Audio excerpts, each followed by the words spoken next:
السلام عليكم. أنا بالسابق قلت لكم أنا الطب تبعي مختلف عن البشر هذه ومختلف عن العالم هذه.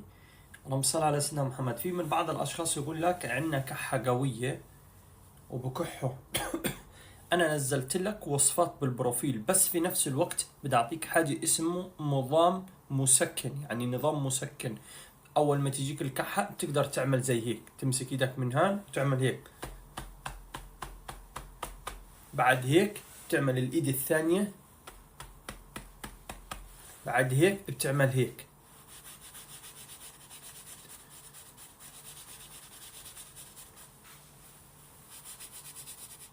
تعمل الحركة هذه، وفي كمان حركة بتيجي هنا، بتيجي هنا على صبعك وبتعمل هيك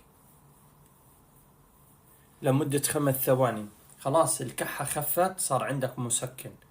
في نفس الوقت بدل الكبسولات اللي انت بتاخدها.